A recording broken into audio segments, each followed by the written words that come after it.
personalmente, pero colectivamente quiero hacerlo. Hoy es una tarde especial. Una vez más llega el arquitecto y su obra por cooperación con la SOCA de la UNAI, especialmente con Doris Cotilla, tengo que decirlo, y la Comisión de Historia, que han decidido retomar este espacio que desde el 2017 no se hacía. Ya este es el tercero en esta nueva convocatoria y nos complace que hoy esté, por supuesto, el arquitecto Eduardo Lozada. Para mí específicamente es un gran honor, es decir, no he trabajado con los otros que van a llegar, pero con Lozada he tenido la suerte de trabajar. En el año 1997 lo conocí y aprendí mucho con él por muchos años, de ahí en adelante en las obras del segundo frente. Y tercer frente también, hicimos el Museo de Almeida también. Y para mí es un placer realmente que estés aquí, Lozada, y permíteme que te tutee a tantas personas. Quiero que sea así. Porque siempre lo hice, yo creo. No, sin problema. Y bueno, agradezco que hayas estado y agradezco a Doris por haberte escogido para el día de hoy. Le invito a pasar y a Laura, la estudiante que va a ser la guía que nos va Daniela, que nos va a guiar la entrevista con el maestro. No tengan miedo que tema de ti, yo lo que no lo soy, porque aquí están todas mis riquezas. No nos vas a tirar con una silla, así. No. Lo que tengo ahí, lo que creo que algún día ustedes dejan de verlo. No debo de morirme y que se entienda eso. Porque en mi casa todo el mundo ha estudiado de todo, pero nadie quiere ser arquitecto. Eduardo, acuérdese que aquí hay un centro de documentación. Ajá, pero la FARC, tú sabes que también tiene sus intereses. Yo sigo siendo miembro de la FARC. Pero además, todo esto yo lo voy a escribir. Ahora en este momento yo no estoy proyectando, yo estoy escribiendo, porque no debo de morir teniendo un grupo de cosas que me la voy a llevar. Porque en la FARC siempre, señores, ustedes saben que se trabaja con la compartimentación. Sí. Y entonces muchas veces, eso en determinados momentos, en este momento no es igual que en el año 66, cuando yo ingresé en las Fuerzas Armadas. Y entonces hay cosas que no se deben quedar. No debo haber trabajado para mí, debo trabajar para los demás. Y creo que las obras que he hecho, si tienen algún valor, deben de mantenerse, lograr su armonía, su explotación y mantener la belleza que pueden haber logrado este señor humilde arquitecto, alumno de aquel, compañero de aquel y hermano de todos los demás. Arriba, habla primero. Buenas tardes. Quería, primeramente, ya han hecho una muy buena introducción del arquitecto Eduardo Lozada. Quería también agregar las condecoraciones, algunas de las que son importantes mencionar, como la condecoración al Héroe del Trabajo de la República, el machete de Generalísimo Máximo Gómez y el Premio Nacional de Arquitectura también. Y entre todo esto también quería introducir preguntándole qué le motivó a estudiar arquitectura. Bueno, yo soy Santiago, saben la mayoría de los compañeros. Y en Santiago de Cuba, hijo de un compañero profesional dedicado a la producción de bebidas químicas. Y una familia de 2 hermanas y 2 hermanos. Y entonces, yo era el más chiquito. El más chiquito, ustedes saben que siempre era belicoso. Yo salía siempre para las escuelas y veía un cartel que me encantaba. Decía, arquitecto Margarita Engay, no porque engañaba, sino era su apellido, y además el esposo de ella que era arquitecto.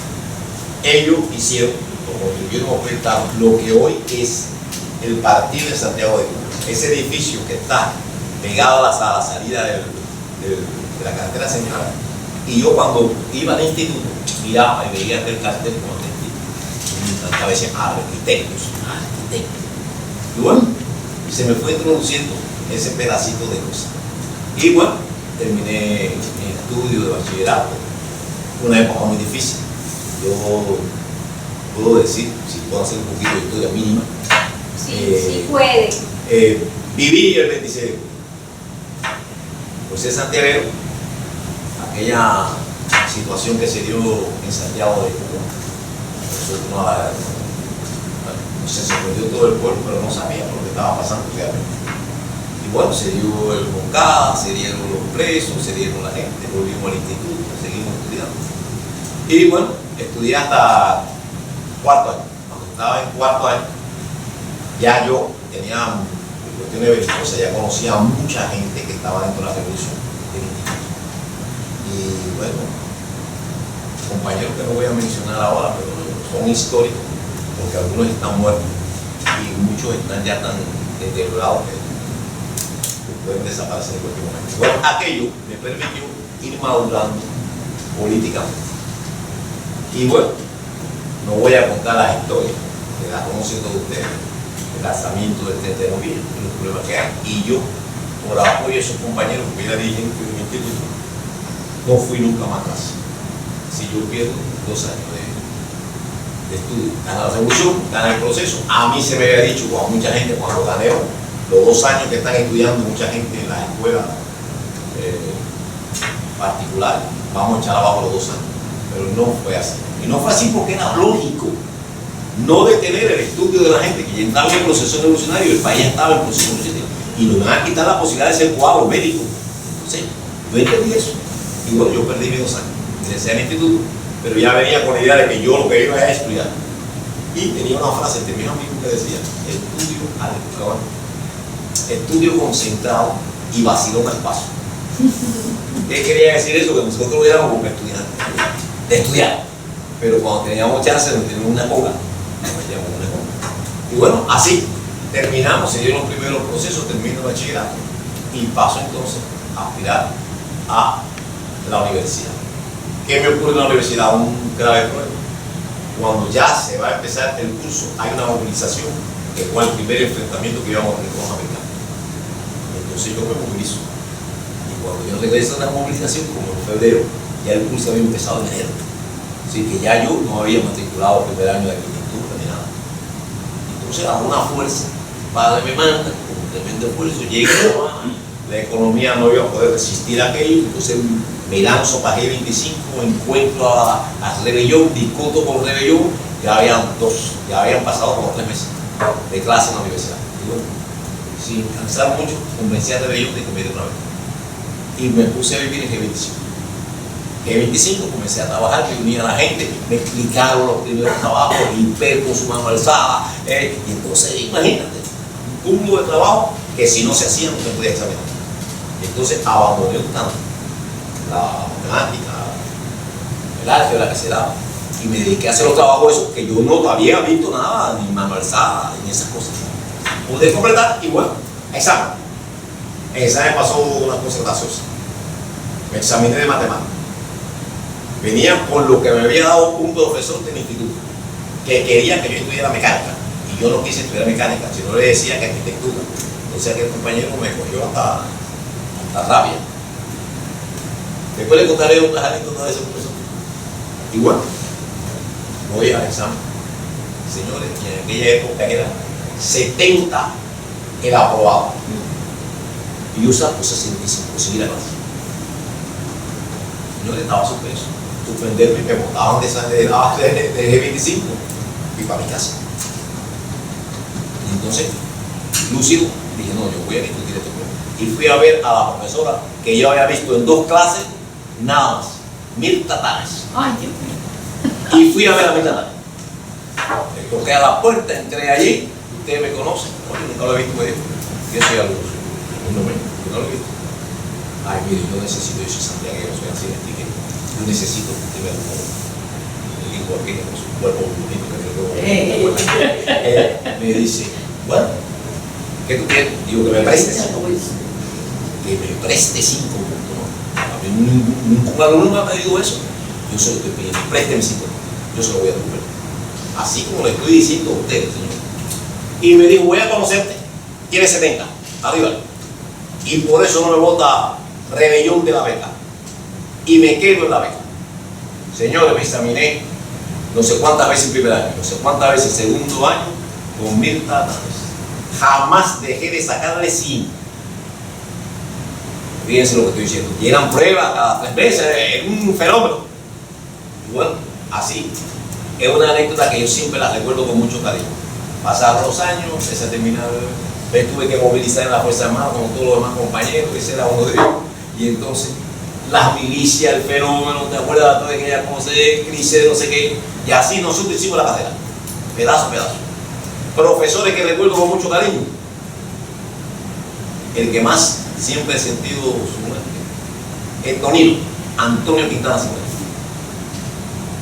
Después estaba otros compañeros que, bueno, han seguido con nosotros, y arquitecto, estuve en clase con Ford, estuve con Galati, estuve con el otro italiano y un grupo de Aseki. No me recuerdo, la gente que se me puede olvidar. Y así pude bueno, avanzar en mi carrera y llegué al quinto año. En aquella época, voy a decir toda la verdad, empezaba la Juventud Comunista a trabajar en la universidad. Me hablaron conmigo. Yo no fui joven. Yo decía que yo había perdido 2 años más la guerra cuando estaba en Santiago de Cuba y que yo no iba a perder una asignatura metiéndome en reunión. Señores, yo no fui militante. Pero cuando decían que hay una movilización, el primero que saltaba el camión era yo. Recordarán ustedes aquel batallón que tenía la universidad, 2554, en el que yo saltaba con un fusil, siendo un niño, y me iba, era el primero en montarme. Como yo no tenía novia, no tenía familia, no tenía nadie, los muchachos despidiéndose, yo no me despedí de nadie, después me puse un chico y me montaba el camión. Y era el primero. Pero nada más que hasta ahí, a morirme por lo que yo entendía que había que hacer. Así seguí, hasta que un día, en el cuarto año, quinto año, que creo que ya empieza la historia real, la que a ustedes les interesa. Bueno, me llaman un día y me dicen que las Fuerzas Armadas necesitan un grupo de compañeros, pasemos a trabajar con ellos. Soy revolucionario, yo voy a estar revolucionario, yo lo que no es trabajo de comunista, soy revolucionario. No, vamos a donde sea, ¿cuál es el problema? Y me llevó a trabajar con Néstor Rodríguez, que yo lo conocía desde Santiago de Cuba, que había sido uno de los combatientes, dirigentes del movimiento 26 de julio con Fran País, etcétera, etcétera. Se fue a hacer historia. Y me convencieron él y a Doris Candela Márquez, que eran mi vecino, a que fuera la Fuerza Armada. Y fui a trabajar a la Fuerza Armada. Que la Fuerza Armada será el problema de que ya había, con el peligro que tenía el país, un amante con la Unión Soviética para crear las Fuerzas Armadas. Sí, había que hacer soldados, pero había que hacer bases de reparaciones, reparación de medios de combate que no se podían llevar a la Unión Soviética para arreglarlo por un defecto y volverlo a traer para instancia de la lucha. Entonces apareció una cosa que se llamó la base de reparaciones generales. Grandes proyectos. Y es el momento en que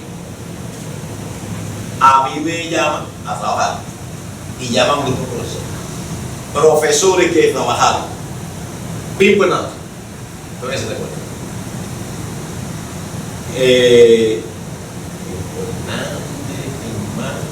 Licea, como arquitecto, era del MICONS, los hermanos, ¿cómo se llaman estos que son ingenieros civiles? Bueno, Paco Medina, todo un grupo de compañeros, ingenieros que ayudaron a las Fuerzas Armadas, y nosotros como estudiantes.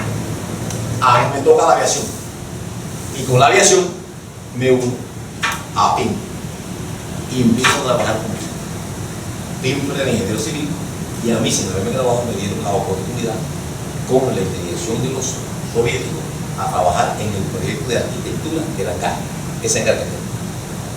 Ese fue mi primer proyecto. Este acá, cuando vengamos a la segunda vuelta, porque yo espero que haya una segunda vuelta, yo explicaré esa encarga no va a haber. No porque yo lo haya prestado. ¿Por qué? Porque ahí sucedieron cosas que yo no me imaginaba. Eso es colgado, eso tiene unos elementos que es un elemento de bicicleta. Pimpo era un tipo genial y nos hizo trabajar en todo eso. Esto tiene una fenestración aquí interesantísima. Permítanme que me pare. Aquí yo tuve que resolver, Pimpo me dio a resolver este problema. Porque cuando aquí en el hangar se reclamaba combustible, los gases subían. Y como esto era cerrado, había la posibilidad de una explosión. Entonces yo tuve que hacer un cierre, que era un cierre, este que está aquí, móvil, Eso no me lo habían enseñado en la escuela de arquitectura. Tenían que moverse así, y diagonalmente. Y mantener el cierre. Bueno, Pimpo, Licea y los demás compañeros me ayudaban. Yo les preguntaba, me ayudaban mis profesores por la mañana y eran mis compañeros de trabajo por la tarde. Y así empezamos a trabajar. Aquí, esto es una obra que yo quiero explicársela a muchos compañeros y quiero explicársela también a ustedes, inviten a un grupo de ingenieros civiles si se puede. ¿Por qué? Porque estos son unos pórticos que tienen un trabajo diferenciado. Pimpo se basó aquí en el puente. Pudo destruir un proyecto que trajeron los rusos o los soviéticos, que era un voladizo inmenso de estructura metálica con unos elementos que en Cuba no había, que la reparación de ese edificio iba a ser imposible, y él pudo destruir y se lanzó a hacer este proyecto, que es todo prefabricado, pero pretensado. Era una terminología nueva, trabajar con cables dentro del elemento. Y bueno, nos enseñamos, desarrollamos eso como 2 años. El izaje de esa estructura de techo, que es una cosa que hay que explicar, se pudo hacer. Yo hice toda la distribución como el romance de los arquitectos, aquí todos como arquitectos. Yo me la romanzaba. Esta escalera, yo tenía que hacer una escalera especial. Hice una ortopoligonal, y ahí está, en voladizo, en 2 centímetros. Pimpo me la cambió, señor. Yo la diseñé y el hombre la hizo. Bueno, para no cansar, con eso se hizo este inmenso proyecto. Yo tengo aquí Quinto año. Yo tengo aquí, ustedes me perdonan, no soy capaz de pero yo tengo todos mis escritos y todas mis cosas. Y aquí les voy a enseñar un minutico. Esto se llamaba 27.2.14.2.10. Y aquí yo pude buscar todos los planos y recordar muchas de las cosas. El proyecto ruso en que se basó Pimpo, en todo el a lápiz, porque yo no tengo o no tenía computadora en aquel entonces. Y todo está aquí. ¿O no había? Está bien. Entonces, como ustedes ven, a tinta y avanzada, aquí está todo. Mi jefe, cuando vio esto, me dice: no tengo que publicarlo. Aquí el principio del puente en que Pimpo se basó, porque Pimpo lo discutía todo conmigo. Yo tenía facilidad de conversar con él. Y fue dándome información. Aquí está el pórtico, cómo funcionan todos sus elementos. Y como voy diciendo, no voy a cansarlo con esto porque este no es el objetivo, pero bueno, aquí está todo. Todo hasta para los ingenieros civiles, cómo son las deformaciones, cómo son las juntas de plomo. Que aquí nadie sabe en cable pretensado por qué se pone plomo. Y bueno, todas esas líneas, yo las fui escribiendo. Aquí está todo. Y yo guardaba. Cuando saqué esto, mis jefes decidieron que no, hay que hacer un gran libro. Entonces estamos en eso, hemos buscado un compañero para que empiece. Como yo escribo, yo no soy literal. Perdónenme, y entonces tienen que buscar el hombre que esté de acuerdo con eso. Y así terminamos con esto. El hangar de Su Libertad tiene para mí una experiencia muy grande. Voy a examinarme el último año, teoría de la estructura. Me ponen un problema que era un pórtico por la mitad. Ustedes recuerdan las deformaciones cuando se va el pórtico, cómo se compartan, se distribuyen las fuerzas axiales y la carga. Tú le conoces a eso. Y entonces aquella cosa, yo la resolví, es un bonito trabajo. Última asignatura mía del año. Era en aquella época, y ustedes recordarán eso, que había que discutirlo en colectivo. Esos exámenes eran pizarra y discutir. Y bueno, yo aparecí con mis compañeros, y cuando abrí me dice Pimpo: no, usted no va a explicar eso. No. Pimpo, usted va a explicar cuál fue el principio físico en que yo trabajé en la Casa de Ciudad Libertad. Pimpo, si yo no soy ingeniero civil, es usted. No, no, explica qué fue lo que yo hice. Si tú eres arquitecto y discutiste conmigo, tú debes saber todo lo que sé. Y me paré, y expliqué cómo se levantó el pórtico, cómo se trabajó, cómo trabajó la vida, por qué aquí había tridimensional, porque había cables de abajo arriba, laterales y hacia el elemento de izaje. Cómo se produjo el izaje. Cuando terminé, 100 y 20. Y me felicitaron. Eso fue un gran orgullo que con el compañero de trabajo me hiciera un tremendo examen, porque me hizo una pregunta dura, contesté, y bueno, todo el mundo se envió. Bueno, pues, vamos a seguirlo. Y así terminamos el proyecto. ¿Qué más? Realmente muy interesante todo este tema que le agradezco además que la más jóvenes, todo esto nos parece demasiado asombroso que haya sido aún siendo estudiante. Realmente aún no estaba graduada la carrera. Entonces, en la etapa en la que usted estuvo compartiendo su etapa estudiantil junto con la etapa ya práctica de la profesión. Y bueno, un poquito después de esto ya se graduó en el año 1966, si no me equivoco, y bueno, continúo siendo trabajador de Enripac, continúo por esa línea y trabajando. Y sé que ahí tuvo la oportunidad, por supuesto, de participar en muchos proyectos, de los que más adelante vamos a mencionar algunos, y aunque solo sean pinceladas, esperamos que después podamos ampliarles un poco más. Quería hablar particularmente ahora del proyecto que fue ganador de un concurso. A mí, vamos a hablar de eso. ¿Cuál fue este proyecto? Ajá, ay, me olvidé. Año Puerto Miguel. Sí, lo tenemos ahí. Sí, hicimos la etapa de investigación nosotros. Ah, está bien, perfecto, porque ya no puedo acordar, señores. No me pidan más de lo que yo puedo hacer. ¿Cómo sería este proyecto? Se convoca, las Fuerzas Armadas convocan al país, al proyectista, a que se fuera un concurso para resolver lo que ellos le llamaban la sala de los objetos de gran formato que iban a estar adjuntos al Museo de la Revolución. ¿Por qué? Porque ellos no podían entrar esos medios por su tamaño dentro del Palacio Presidencial. No había espacio. Había que romper la arquitectura que tenía el edificio. Era un fenómeno. Y entonces había un parquecito detrás, que era el Parque Saya, donde un señor presidente se había hecho una estatua de mármol muy bonita. Había hecho una fuente, cuya fuente la gente iba a descansar, y un área de respeto. Esa era un pulmón de la ciudad de La Habana. Y ellos no tenían otro espacio. Entonces decidieron pedir ese espacio, porque no tenían dónde colocar eso. Y bueno, se empezó a desarrollar el proyecto, se hace una convocatoria, la gente de la vida civil no participa porque decían que era muy poco tiempo, muy poco espacio. Y los guardias, tenemos que ser un guardia centro, porque tiene un mes, y es así. Y entonces 10 noches, y empezamos a proyectar. Y proyecté junto con dos compañeros la estructura y la concepción que tenemos. Es un proyecto complejo, difícil. ¿Por qué complejo y difícil? Primero porque hay que mantener el espacio de la ciudad. Planificación física, tuvo una discusión conmigo, que eso fue de madre. Y le gané el pleito porque tenía la transparencia del proyecto. Tenía visuales desde cualquier calle, tenía las áreas verdes, tenía el pulmón de la ciudad. Yo no había eliminado eso. Yo utilizaba el espacio. Y bueno, ahí empezamos a desarrollar ese proyecto. Es un proyecto que le tengo mucho cariño. Fue por parte, porque no decían totalmente la verdad. La petición que era, no estaba claro el Ministerio de la Fuerza Armada.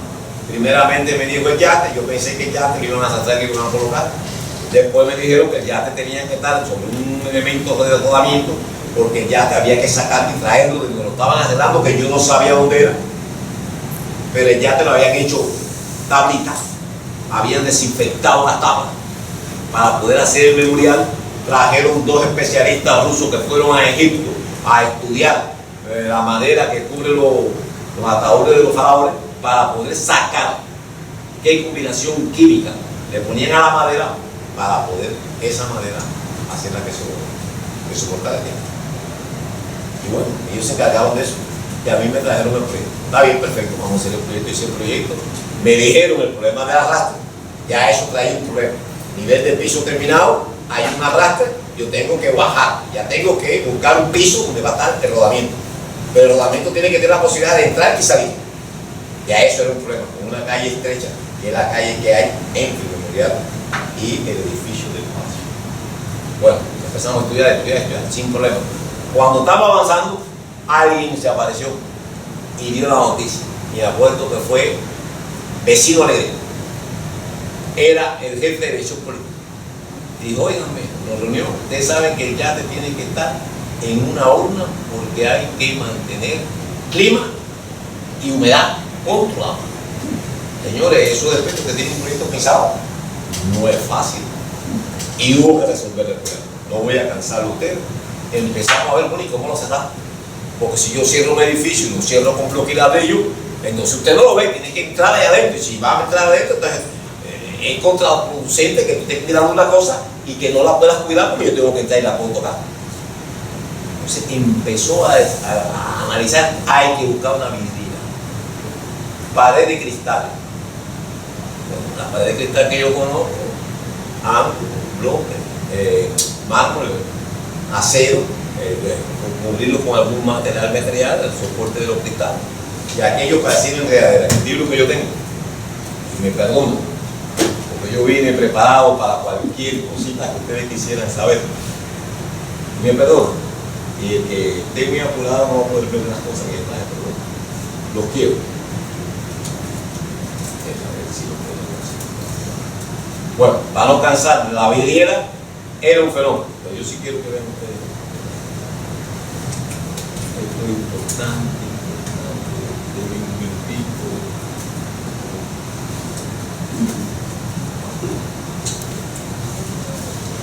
Ahí donde venía.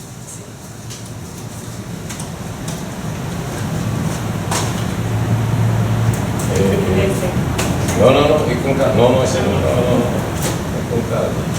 Grande, qué real. Este es el segundo parte del libro que yo estoy haciendo. Aquí está todo igual.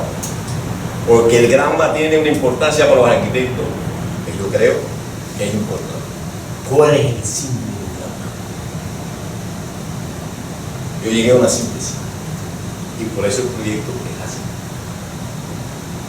¿Cuál fue la síntesis? La cubanidad, ¿cómo la simbolizamos? La palma. Si son palmas, tienen y tienen sus hojas. Y la figura geométrica más parecida es el hexágono. Y el hexágono tiene la posibilidad de tener un crecimiento orgánico en 6 direcciones diferentes. Yo no tenía que tumbar las áreas verdes de las cuales me hablé, sino tenía que adaptar. Y me adapté. Y esa fue la primera promoción. Pero cuando ya yo tenía mi proyecto, vino lo que le dije del cristal, y yo no tenía cristal. Y entonces empiezo a trabajar en el problema del cristal. Aquí está el Parque Saya, como era. Empiezo a trabajar y me encuentro esta fotografía en una revista que es Diginois. ¿Qué cosa es? Un lugar donde los americanos se ponen, hay regata, y tiene toda esa pared de cristal. Y dije, esta es la solución. Pero eran los americanos. ¿Cómo yo consigo eso? Y empiezo a buscar y a buscar y a buscar. Voy a la revista de Inglaterra. Encontré también, pero eran los ingleses que eran socios de los americanos. Y pude conocer que en Japón es donde había cristal eso. Y bueno, los jefes lo convencí. Preparé una comisión sí y fue mi primer viaje. Me fui a Japón, allá en Japón llegué, la Topaz, empecé a trabajar con ellos, resolvimos el problema y el cristal me dio una gran sorpresa. La pared de cristal, señores, no está apoyada, está colgada. ¿Está qué? Colgada. Y para colgar el peso que tiene esa pared de cristal, que es la única que hay en el mundo que yo sepa hasta ahora, había que sustentarla de una estructura metálica tremenda. Y yo en Japón, de fresco, yo soy fresco, y soy un poco valiente algunas veces, empecé a buscar cómo solucionaba los problemas. Ahí tuve que inventar, no quiero alargar esto porque si no el tiempo se va a hacer violento, pero bueno, aprendí muchas cosas. Y entre ellas, que los cristales se cuelgan de esta forma. Es un elemento, es una muela que soporta una estructura metálica que tiene que ser altamente potente para soportar ese peso. ¿Por qué el cristal nada más que permite una deformación de 2 milímetros? Por lo tanto, esto tiene en su cimentación aquí un material que se llama polvo, que permite una deformación para que no salga el aire acondicionado jamás no presión. Esto es una obra al milímetro. No para el fallo, solamente un fallo ahí, los cristales tienen fuera. Bueno, para no cansarlo, Empecé a estudiar, pero me mandaron a decir aquí que comprara aire acondicionado, porque tenía el señor que andaba en aire acondicionado. Tuve que comprar esto y lo otro y lo otro y lo para no cansar y resolver el problema. Pero yo tenía mi espina. Mi espina es que la palma que yo había, todavía no era la palma. Y entonces yo no tengo más dinero, porque tenía una cantidad de dinero, una cantidad de dinero. Y no pude comprar lo que quería el ingeniero eléctrico que había. Él quería un bajón hexagonal también que jugara dentro de la palma que yo tenía. No podíamos, no había plata. Y decidimos comprar eso que está ahí. Permítame que... Señores, estos elementos que ustedes ven así son planchas de plástico que yo calculé, analicé, cortamos e hicimos la forma que se colocan para que la luz que ustedes lo ven, que son los tiritores, le den, pasen por allí el rayo de luz y llegue al grama, pero que ustedes no vean la luminaria. Entonces, bueno, para no cansar, me bajé con eso, resolví el problema, se acabó, compramos. Para montar esos cristales, me tuve que estudiar el sistema de montaje. El sistema de montaje, señores, es con un aparato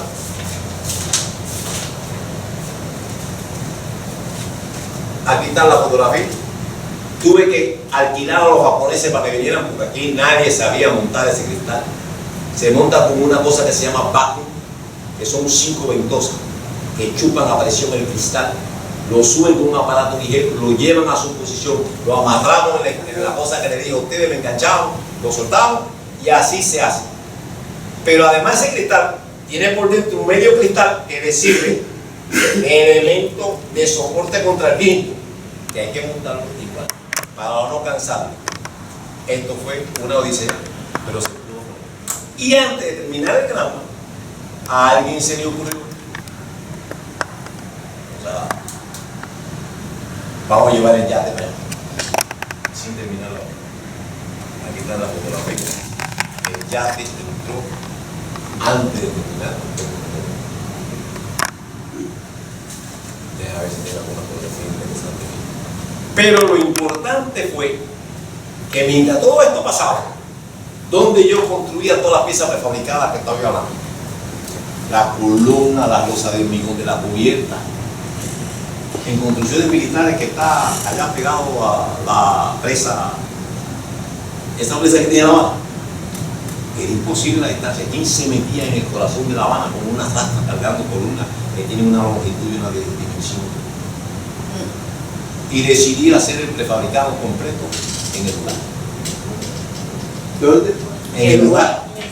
Cerré las calles que dan a Colón, cerré las calles que dan frente al Palacio de Bellas Artes y allí hice toda la prefabricación.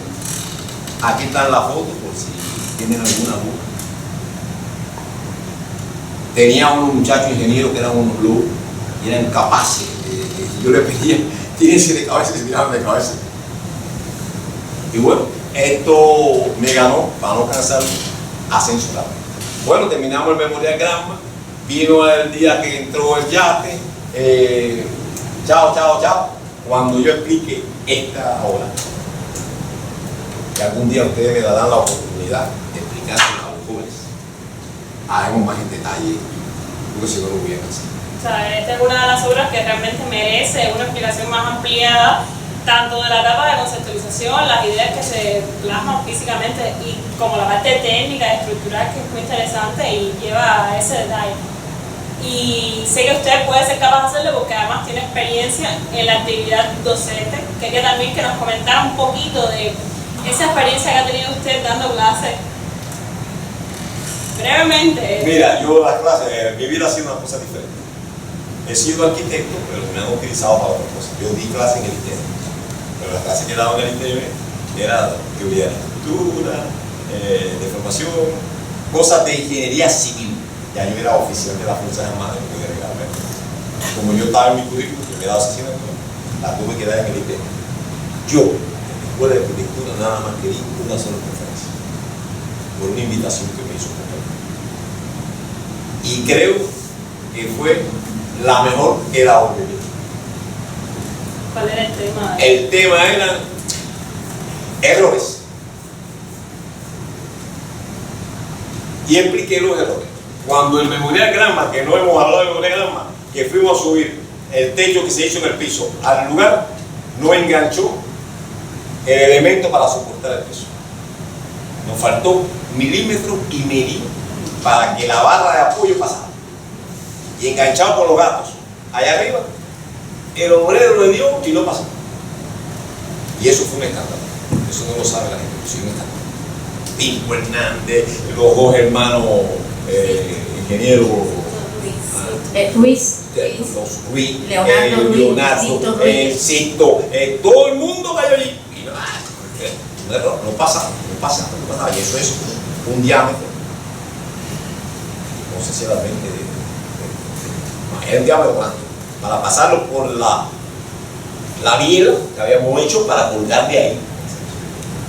Y nos tuvimos unos cuantos días muy mal, no había solución de problema.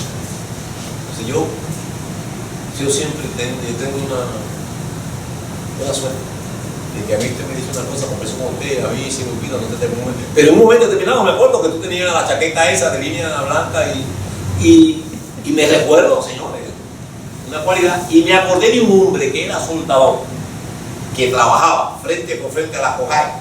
Cuando usted entraba por la vía grande, había un lugar donde se hacían trabajos de soldadura. Yo había encontrado un compañero que se llamaba Silvio.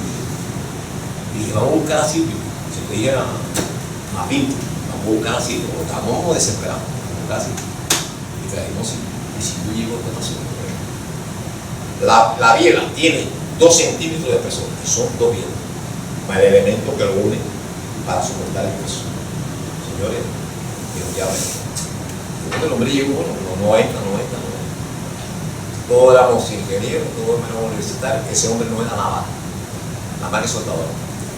Me dijo, Lozada, vamos a tener la noche, no te preocupes. Lozada, búscame un soldador. Nada de eso, para. Ámelo, fíjense la respuesta de ese hombre. Ámelo un compás. ¿Cómo sería un compás? Chico, un compás. Yo ruedita de goma aquí, dice un compás. Y él preparó.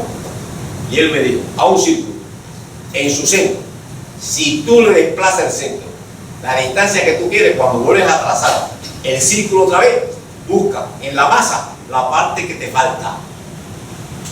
Señores, lo hizo y pasó el elemento. Increíble. Un hombre que no era universitario. Por eso yo escucho a todo el mundo y le recomiendo a todo el que trabaja en la construcción que escuche, porque si no escucha se pierde. Y ese hombre fue el que nos dio la solución. Vamos a seguir, eso es, yo voy atrás, porque cuando yo explique eso en detalle, podrán conocer estas cosas, no puedo. Bueno, estábamos ya en la conferencia de esa de errores que dio. la de errores, señores, errores. Ese fue uno de los que yo expliqué. Expliqué otro,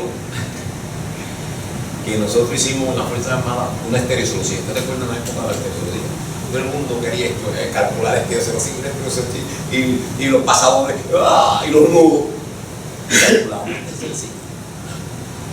y los jefes querían ver una práctica militar. Ahí pegaba a casa. Y sobre una casa que estaba en construcción, hicimos aquella cosa. Pusimos unos tablos, y era una visual, para ver entonces un combate. Iban a tener de tanques. Tanque contra tanque, un ejército. Se encaramaban. Todo en ese lugar.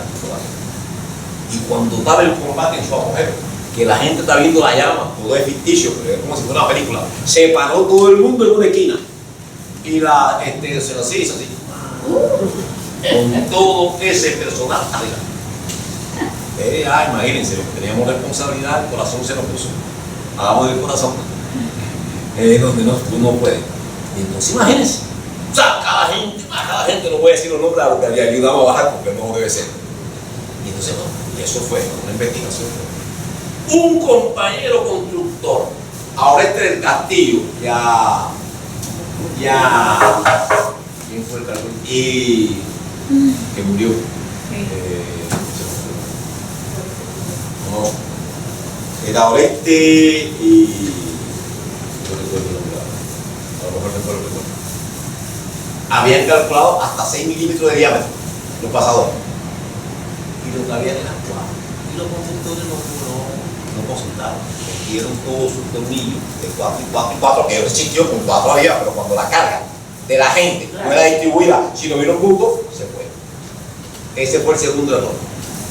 Y no me acuerdo cuál fue el tercero o el cuarto.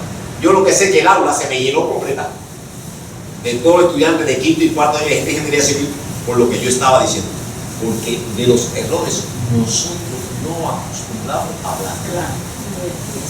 Lo ocultamos. Y los errores se deben decir. Señores, para que otros no caigan en esa situación. Continúen, el tiempo va a hablar. Sí, realmente por la oportunidad que usted ha tenido, como hemos escuchado, de participar en todos estos proyectos interdisciplinarios, sé que también tuvo la oportunidad de hacer labores internacionalistas. Sí. Si quisiera comentarnos sobre algunas de esas experiencias que ha tenido fuera de Cuba. Qué maravilla. Desgraciadamente la Fuerza Armada, desgraciadamente, a sus padres lo pueden comprar. Yo tuve que cumplir misión en Angola, tuve que cumplir misión en el Congo. En el Congo fue donde más me impresionó, porque yo de muchacho leía muchas revistas de Tarzán. Y Tarzán tenía dinero. Y yo creía que eso era mentira. Y allí vi el dinero. Y yo me chiquitico, con los niños chiquiticos, que estaban enfermos. Tenían mucho que ir al lecho. Y me dijeron los guardias, ni lo toquen, pero eran calle. O sea, eran muñecas y muñecas. Y aquello me impresionó. Allí me invitaron a comerme un mono, que lo mataron. Y yo hice un truco, pero no comí el mono. Llevaba una lata de, ¿usted se acuerda? De melocotones silvices. ¿Ustedes se acuerdan de eso como yo? De melocotones, y ustedes no lo conocieron. Era un melocotón americano. Sí, conociste el melocotón. Sí, claro que sí. Y yo llevaba en mi mochila el melocotón y saqué mi melocotón, lo abrí, lo eché allí y mientras los tipos estaban comiendo, invitados, comiéndose su mono, yo comía melocotón. Y como era medio amarillito, se parecía a la piel del... Y yo no me comí. Esa fue una de ellas. Después tuve en Nicaragua. En Nicaragua fue una misión interesante. Me llevaron ya como militar, como arquitecto. Además de, como yo había hecho ya una brigada de artillería y había hecho ya 2 cuerpos de tanque. Cuando hablo de tanque, regimiento, diferente, pacificado, el hombre, dormitorio, etc. Y se descubrió, y salió en la prensa, Managua, Nicaragua, Managua, Cuba, porque en Managua yo había hecho el mismo campamento. Me tuvieron que sacar de allí volando. Y además había un puesto hay una carretera que se llama la carretera panamericana, que atraviesa todos esos países, Nicaragua, Sí. entonces yo tuve que hacer una planta militar, por si era el momento en que ya los nicaragüenses tenían gente metida en su territorio norte y venían bajando. Entonces me dieron esa misión y lo hice. Allí conocí algunas cosas que me tocaron en Nicaragua, porque bueno, estuve en la selva de los Misquitos. Los Misquitos era una gente medio enano, y tuve que atravesar por una panga. ¿Saben lo que es una panga? No se lo imaginan. Un pedazo de tronco, pero con candela. Y entonces la hacen como si fuera un bote. Y ahí me tuve que montar en una manga. Yo le dije en la misión, tuve que ir a ver a un cubano que estaba metido no sé dónde, hubo que cruzar. Y bueno, el que podía ir era yo no podía mandar a un hombre, y si lo mataba, tenía que ir. Y bueno, y esa emoción, eso, cuando vine, bueno, la gran suerte que en la Fuerza Armada siempre te obsequian, porque esas son las cosas de eso. Y fui ascendiendo, hasta que llegué a un grado. No voy a decir cuánto. Sí. Entonces, ¿qué más? Sé que usted, como trabajador de MIFAR, ha participado en muchísimos proyectos en los que resalta su pasión por la profesión, de la que también hablábamos en nuestro encuentro anterior, que está presente en cada una de sus obras. Su trabajo, su conocimiento de muchos temas y su trabajo profundo en la conceptualización. Quisiera adentrarnos un poco más en uno de los proyectos que consideramos muy importante, que es el proyecto del segundo Frente Oriental. Que ahí realmente sí hay bastante que contar. Oh, también lo tengo aquí escrito. Yo a ustedes les voy a dejar más la riqueza. Cuídenme. Este me lo tengan ustedes. Yo sé lo que les estoy diciendo. Bueno, aquí, ¿cómo surgió esto? Señores, yo trato de ser franco. El proyecto este comenzó cuando a un grupo de gente nuestro, que no voy a decir los nombres, ustedes lo saben quiénes son, le dieron la misión de hacer el Museo del Segundo Frente. Antes de eso, yo me gradué en el Segundo Frente. Cuando nosotros terminamos la carrera, Raúl Castro se le metió en la cabeza que todas las universidades caminaban desde el Salto hasta este lugar. Y yo era el abanderado de la Universidad de La Habana, porque era el más flaquito y el que más caminaba. Y entonces fui el abanderado y ahí me enteré de muchas cosas. Hasta que llegué a este lugar. Bueno, en este lugar estaba unas vaquerías, que es donde Raúl Castro había hecho su puesto más, y dos casitas, que eran casitas que ustedes conocen, donde ellos, bueno, hicieron su romance y se enamoraron, el mayor. Bueno, aquello había quedado así, pero él había dado la orden de que se hiciera un proyecto de museo. Y se hizo un museo muy bonito. Pero en el museo le pidieron que estuvieran la tumba de los 234, no sé cuántos compañeros que habían caído en el Segundo Frente. No critico, pero se hizo la misma solución que tenemos nosotros en el cementerio Colón con la tumba de los estudiantes del 13 de marzo. Usted sabe que somos los escalones, o no lo recuerdan. Se hizo casi el mismo proyecto. Y ese proyecto no lo usó, porque Raúl Castro se llevó la impresión de que era una escalera. Como con 230 muertos, un pedacito como esta sala. Sí. No, eso no es un mausoleo. No. Y entonces, como ya había terminado el memoriograma, un día se apareció un oficial. ¿Quién es fulano de tal? Me mandan a buscar, digan, yo era como un capitán. Digan, no, mire, le mandan esto. Le mandaron una servilleta. Una servilleta que tenía 2 palomitas. Para mí eran 2 palomitas. Aquí. No, que el compañero ministro quiere que usted vaya a buscar, a buscar un lugar mejor para hacerlo. Entonces, cogieron un tren, porque la fuerza más así rápido. ¡Guau! A Santiago de Cuba. Y dice, para la montaña. Y llegué allí, me gustó muchísimo. Pero me di cuenta de lo que había dicho. No era lógico, en medio del patio del museo. Entonces, bueno, y este hombre que me van a hacer con la 2 palomitas. Señor, la 2 palomitas era que yo lo había visto al revés. No eran 2 palomitas. Era que al revés eran 2 lomas. Y las 2 lomas son las lomas de Miquelá, esta y aquella. Y cuando caminé dije, coño, pues sí, es aquí. Y entonces me di cuenta que es lo que, como no sabía dibujar, que esas son las palomitas. Y ese, ¿qué pasó aquí? Que cuando yo llego aquí hay un señor, que es comandante, Pancho González. Y Pancho tiene en sus manos todo lo que era la bata roja. Entonces, no, la Che Guevara. ¿Usted se acuerda de unos equipos que trajeron a Cuba, que limpiaron por los campos, tumbando mata para poder hacer tierra de siembra? Los mayores se acordaron de aquello. Y él los tenía allí. Y secretario del partido. Me mandó a buscar. Yo, un capitancito, iba con 2 gente bárbaros, me llevaba a Pedro hasta ahí y a Miguelito Menéndez. Le digo, mire, vengo de parte del comandante. Bueno, tú dime lo que hay, que yo tengo todos los equipos y te muevo la tierra. Yo no digo, Pancho, no entiendo, vamos a analizar. Y entonces dije, bueno, mire, yo creo que debe ser aquí. Y le señalé un lugar. Tracé. Algunos ven, y él empezó a mover tierra así, inmediatamente, y empezó a cortar aquí. De este proyecto puedo decir que lo vio una gente cuando estaba en desarrollo. Y por él lo seguí.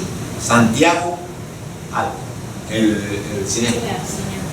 Lo vio y me dijo, oiga, usted tiene tendencia a... Él me dijo la palabra, no la recuerdo. Como si fuera la tendencia india de América Latina, de que ustedes saben que las grandes elementos que hay de los aztecas, de los toltecas, es con escalones, plazas, escalones, y terminan en casi siempre el mismo. Las terrazas. Yo no me había dado cuenta de que aquí hay un edificio que no se ve aquí, que se suben en terraza, se bajan en terraza, coge esta plaza, sube estos escalones, sigue la terraza, sigue arriba, los escalones hasta fuego. Y yo esas cosas no lo había concebido en ese principio, pero él me dijo eso. Y me dijo, está muy... Era así, ese proyecto lo quedaba muy bien. Continuó. Y me acordé de aquello. Y entonces decidí mantener ese principio, independientemente de que hubo que hacer otras cosas. ¿Qué cosa pasó ahí? Empecé a proyectar. Y 230 muertos. que decidí un muro perimetral por aquello de una sabana, que no había nada, el pueblo está a no sé cuánta distancia, el museo está como a 300, 400 metros de este lugar. Entonces, bueno, hice mi terraza y decidí entonces darle una protección como si fuera un escudo de protección al huerto. Es un símbolo, porque allí todo es terreno y terreno y terreno. Entonces, lo más a tener una tumbita, había que darle protección. Me hice un muro.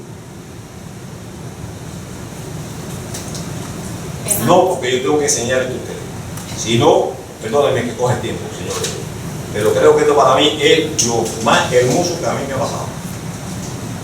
Y quiero enseñárselo a mis amigos, a todo el mundo.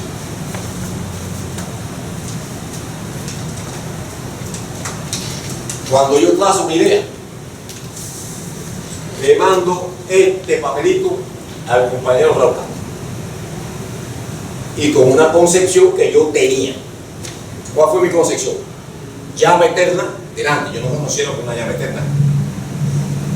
Puse aquí atrás una plataforma, dos banderas, una cubana y una del movimiento 26 de julio. Y entonces todo rodeado de palma. ¿Por qué palma? Porque yo decía, si ahí no hay nadie, esa gente que ha muerto como símbolo, la patria tiene que proteger su resto. Por lo tanto, la patria yo la voy a simbolizar con la palma. Y entonces puse un cordón de palma. Esto se lo mandé a Raúl Capa. Y entonces el compañero Raúl Capa, que tengo el original guardado, me tachó, mirenlo aquí, la llama eterna con una flecha para atrás.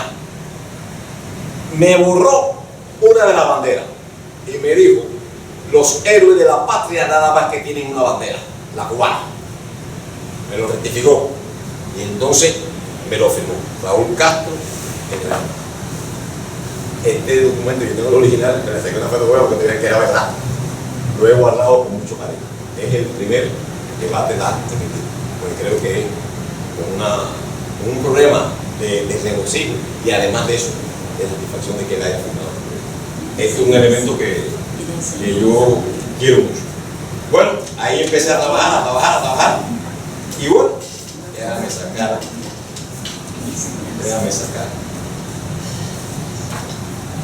Que aunque, bueno, ya tú tienes fotografía que yo entonces no voy a sacar nada de lo mismo. Nada de lo mismo. Bueno, aquí trabajamos. Todo esto son los elementos donde están los 263 muertos. Y lo coloqué, todo es jardinería. Y entonces se me ocurrió de que este es un símbolo de lucha en las montañas. ¿Y cuál es el elemento más fuerte cuando hay muerte? Es la sangre, el color rojo, el que significa la lucha. Y decidí desde las montañas bajar con califa roja. No me pregunten qué cantidad se emplea, porque no la voy a decir. Pero bueno, es un mar de califa roja que entra al final del mausoleo y le da la vuelta por dentro. Es la sangre derramada de esos hombres que están ahí. Y ese símbolo puse entonces la bandera cubana en un elemento fragmentado como símbolo de los caídos acá, y puse entonces un laurel y olivo grande, un bronce como esto, y puse la llama en el centro. Todo esto se le pusieron todos los elementos que ustedes ven y se acabó el proyecto justo. ¿Qué pasó? ¿Ahora? No. ¿Qué pasa? Vamos, Mira la foto. De noche da esta impresión, porque yo tuve que estudiar hasta la música. Yo soy un fresco, yo soy arquitecto en Sevilla, yo no soy otra cosa, pero bueno, me meto y converso y pregunto y no tengo miedo de demostrar que no sé. El que sabe me enseña. Yo lo que tengo que tener deseo de aprender. Y esta fue la luminosidad. Esta es la calificación. Esto que ven aquí es otro proyecto que le llamamos el cruce. El cruce. ¿Por qué el cruce? Esta tropa de Raúl Castro que vino a pelear aquí salió del Salto, Sierra Maestra, 10 días hasta llegar a la carretera central. Atravesó la carretera central el 10 de marzo, el día que Batista celebraba su golpe de Estado. Cruzó pegado al Central Miranda, sacó a Jimbambay, de Jimbambay arriba, ¿no? Ya ni me acuerdo de cómo se llama la loma. Y bueno, de ahí Pinares de Mayarí. Cruzó la tropa que había mandado a Roca. Y entonces este era el símbolo de lo que yo quería dar. Este proyecto puse allá arriba en la loma, que no hay palma. Y no sé si ustedes, no sé si ustedes aquí hay una foto para que la miren. Bueno, allá arriba puse tantas palmas como hombres cruzaron por Rocata, 63 hombres. Y en cada palma le puse el nombre de cada hombre y en la posición que venía. Al principio, ¿por dónde pasaron? Pasaron por Mancos de Baraguá. Sembré ahí arriba, Mancos. Y estamos Mancos. Y llegaron a Pinares de Mayarí. Y entonces, a la mitad. Vuelve la franja. Al lado acá, puse entonces los Pinares de Mayarí. Ahí arriba hay un voladizo que enclavé en la tierra. Ese voladizo, usted puede acercarse y verse. Desde allá arriba, el mausoleo, precioso. Se ve Mícara, se ve... un mirador. Es un mirador. Pero lo más interesante, en este lugar, cuando es la mañana, la neblina lo tapa todo y se ve blanco. No se ve nada. Pero se ve la Sierra Maestra. Y desde este punto se ve el salto de donde sale todo el rato. Cuando yo le expliqué todo esto al jefe, me dijo, no, vamos a hacerlo. Y yo hice arriba mi voladizo. Tiene 2 muros donde se explica la orden del comandante en jefe que la mandé a tallar en el valor y el nombre de los compañeros que me dieron esa. Síguelo ya. Sí, aquí hay otras fotos del mausoleo del segundo frente porque además tuvo etapas posteriores en las que usted también intervino bien, entonces, obras. Vamos a dejarlo entonces, mi corazón, no hay problema. Que, Señores, pase el tiempo. Pase el tiempo. Esta es una de esas. Me llaman un día, usted me perdona, arquitecto, usted ya se ha aburrido. Entonces, continuamos otro día. No sé, lo que está anotando. Él está anotando. Es una jalada mía, para que romper un poco el explicar. Este señor es un señor que ayudó a este país, Antonio Gálvez. Todo el mundo conoce que es bailarín, español, pero nadie sabe la historia. A él se le otorgó la de Martí. Y aquí se explica el porqué. Antonio Gálvez le hizo a este país una ayuda tremenda. Y lo más que voy a apuntar una sola vez. Salía de las islitas que están entre África y España, ¿cómo se llama? Las Canarias. Él solo en su yate y traía a Cuba información mexicana. Él solo para que no se supiera. Navegar, eso, el que sabe de... hay que ser guapo entre los guapos. Y él traía información, la daba, las medicinas, las cosas que eran importantes y se volvía en su yate. Y nadie sabía que había en Cuba. Le decía a la gente en su baile, a su compañero que estaba en España bailando, que él iba a ver la vacía. Y esa era la misión que él cumplía. Y entonces Raúl Castro le tenía a su familia con mucho reconocimiento por aquella cosa. Cuando el hombre enferma, él dice a Raúl Castro, yo quiero que me entierren en Cuba.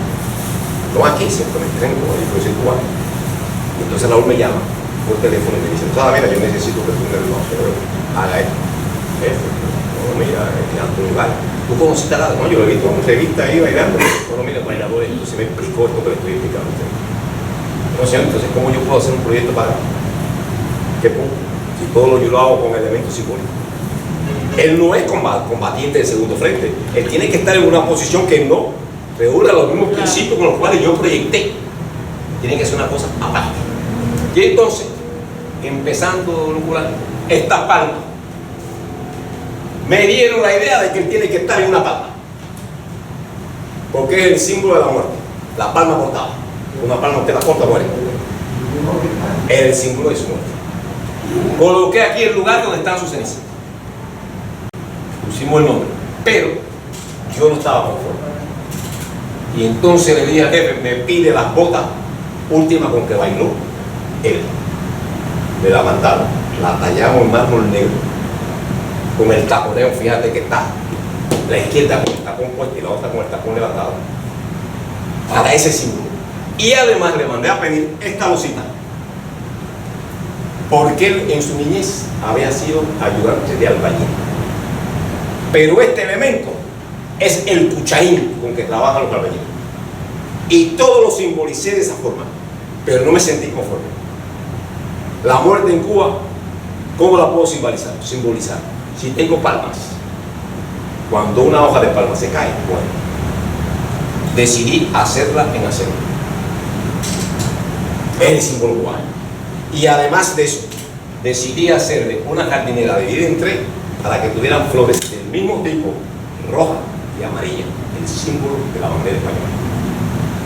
Cuando le llevé eso al jefe, se hizo el monumento. Pero en ese momento, señores, ustedes me permiten, si soy muy largo, yo me apasiona a hablar. No se preocupe. Yo me apasiona a hablar yo. En ese momento, los esposos estaban convencidos que yo también tenía que vivir aquí. Y deciden buscar la piedra. ¿Tú tienes la piedra ahí? Pasa, a ver. No la tienen, yo no iba a sacarla. Yo tengo una fotografía que vale $1 millón de pesos. Aquí la tengo, pero no la doy. Entonces, esta piedra, lugar, pegada a la gran piedra, se trajo. Esto fue un fenómeno, traerla por carretera. Del sapo. El sapo. Tú sabes demasiado. Claro. Y entonces, El lugar de donde salió la piedra. y entonces trajimos esta Sí, piedra. el lugar. Esta piedra, señores, es un granito que le traquetea el mango, sacado de cuando la formación de la Sierra Maestra salió, esa cosa que saben los biólogos. Y bueno, me dijeron, bueno, hay que hacer un cancel para que la pareja estuviera romper esta roca, fue un fenómeno, pero lo hicimos. Y entonces decidí ponerle aquí una tripa, ponerle aquí sus flores, todo borrado en edición. Pero yo no estaba conforme. Porque los proyectos de este tipo, yo trato de simbolizar con los elementos el mensaje que yo no puedo dar. Hay que interpretarlo. Y entonces decidí el uniforme verde olivo. Busqué la planta que tuviera el color más semejante al uniforme verde olivo. Esta era la oca. Y de la oca hice otro elemento, pero con una mata que a Vilma le encantaba, que tenía flores amarillas, blancas y rojas. La blanca por la pureza, la amarilla, no me recuerdo ahora, y la roja por ese empuje que ella tenía como revolucionaria cuando trabajó el movimiento revolucionario clandestino. Y entonces esos elementos, que la foto no los pongo, están aquí, en una hoja parecida aquí. Y estas piedras eran elementos para que si decidían en un momento determinado enterrar a la familia. Hoy hay otros compañeros de alta graduación que están allí, que ese fue el último problema que tuve allí y tuve que resolverlo. Bueno, ahí termina la cosa, pero aquí no aparece. Yo decido entonces hacer otra cosa, porque yo soy fresco, y el que no es fresco en arquitectura no desarrolla. Y me escapa, yo hablo así, me perdona, yo no soy tan intelectual. Hubiese querido ser un intelectual. Aquí tienen ustedes, para ver que no es mentira, aquí está todo escrito ya. Todo, aquí está todo escrito, cómo hay que hacerlo, todo. Bueno, y entonces, ¿qué pasa? Estamos, pero lo voy a enseñar. Momento que con Raúl Castro estoy discutiendo por esto, para que vean que no es mentira.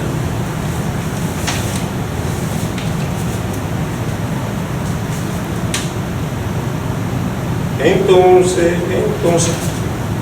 yo decido que a este proyecto le faltaba algo, que es este pedacito que está aquí, que no tengo fotografía delante.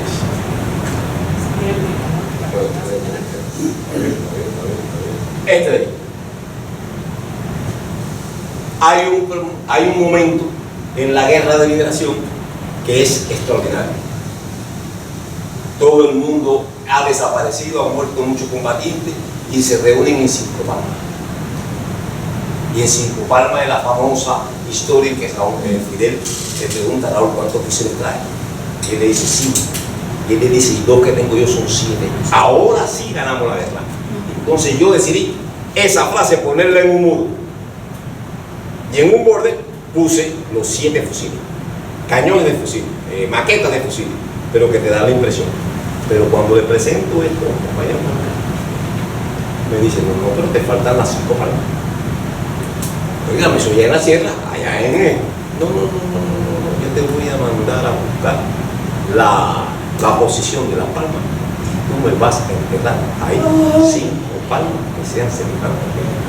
Y yo tuve que meterme a estudiar cómo enterrábamos las palmas y está 5 palmas ahí. Te voy a explicar, maestro, porque si no, me voy a cansar de ustedes. Sigue, mi niña. No, podría hablar muchas más cosas y tengo, pero no da tiempo, porque esto es una cosa muy corta. Oye, aquí no se toma agua. Sí, Me toma un poquito de agua. Y sigan preguntando, no hay problema. Claro, como comentábamos, este proyecto del segundo frente tiene muchas etapas y con todas esas etapas grandes proyectos de muchísimo valor. Sí. Entonces, pero Perdóname. Tiene un edificio que es de protocolo. También.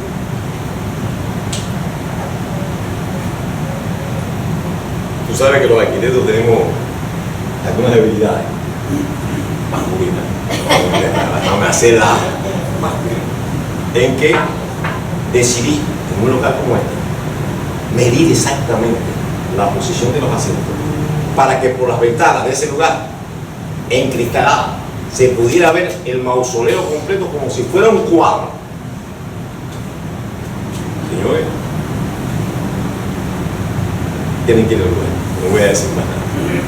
¿Qué más? Sigue. Avanzando un poquito más en el tiempo, Ajá. hay otra obra que queríamos comentar, Sí. que es la obra ganadora del premio de la ciudad, que es otra de los premios que usted tiene también para comentarnos. Esto es fundamental. Como los guardias tenemos que comprar cualquier negocio. Se hicieron todos los proyectos canadienses del aeropuerto. La gente no metálica, aquella cosa espectacular. Pero se le había olvidado construir el tránsito aéreo. Los que dirigen los vuelos que pasan por la ciudad de Cuba. En Cuba hay 3 lugares que se pasan los aviones. Aviones que pasan a una altura grandísima, porque es su radio de vuelo. Son los aviones que vienen de los Estados Unidos, Canadá, que van a América del Sur.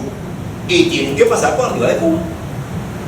Pero eso hay que darle altura, dirección, porque no va a pasar un accidente. ¿Sí? Y nosotros nos aligeramos de que nos puedan dar una sorpresa aérea, el enemigo, haciéndose creer que son aviones de ese tipo, a una altura.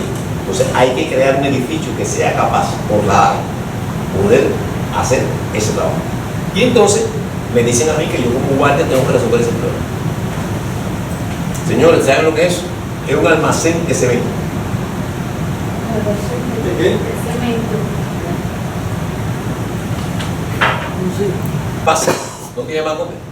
Y decidí desarmar aquello, resolver una estructura metálica interior, ponerle entrepiso y ponerla con toda la belleza que pudiera darle. A tal extremo que este proyecto, como ustedes ven, cristalería, cierre exteriores, que esto no es una nave, adentro confort de todo tipo. Y bueno, hay que dar mira la estructura que yo tuve que crear. Oye, ustedes vienen de todo. Todo tuve, este era el almacén. Miren todo el trabajo de estructura metálica. El diseño de estructura metálica es diferente al diseño en hormigón, en bloque, en ladrillo y en madera. Todo eso, yo con 2 compañeros más, nos dedicamos a hacer el estudio. Que a veces hay otra fotografía interior. Y aquí da el resultado de esa arquitectura. Los lugares de los que dirigen el vuelo. Aquí están las pantallas de los radares. Todo esto con su falso techo. Esta todavía no se ve muy bien. Con todo lo de la dispaza de ensayo. Y entonces van viendo todos los elementos. Diseñamos unas escaleras que van abajo y miren el espacio. Todo esto era un almacén de lo que ustedes conocen por ahí normal, con cierre de losa prefabricada. Y la UNAI, haciendo su análisis, me dio el premio de la ciudad. ¿No es el premio de la ciudad? porque de verdad que tuve que hacer un trabajo ahí Oyeron. tremendo. Pasa. Vino a la cumbre. Llegamos ya para terminar y... ¿Qué vale qué? Si ustedes quieren, busquen otro día, yo vengo. Yo estoy nada más que escribiendo. Yo puedo venir aquí cuantas veces ustedes quieran, con tiempo me tienen cabeza y que ustedes tengan interés. Esas son las cosas importantes. Vamos a ver una cumbre. Viejo la cumbre. Señores, yo por desgracia, como he hecho la tumba de Raúl, de toda la gente, de Almeida, tuve que dejarme arquitectura. Yo no era funerario, pero bueno, tuve que dedicarme a eso. Alguien tiene que dedicarse a esa manera. Y bueno, esta obra es una obra violenta. Yo la quiero explicar, pero con más tiempo. Yo voy a hacer algunas cosas, pero yo le pedí a la niña, perdóname que le diga niña. Gracias. Es que yo soy así en mi vida, yo soy sapo por naturaleza. No debe ser una cosa más amplia porque creo que la gente debe conocer. Esa piedra salió de la igual de la otra piedra, pero esta piedra es 60 toneladas en un espacio que tengo de aquí a aquí. Pues cuando llegué ya estaba hecho esto,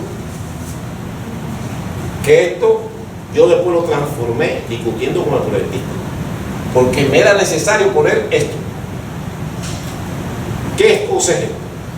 La tumba donde van a ir los jefes militares que dirigieron la guerra de Corea. ¿Y quién es el que dirigió a esos oficiales? El uno.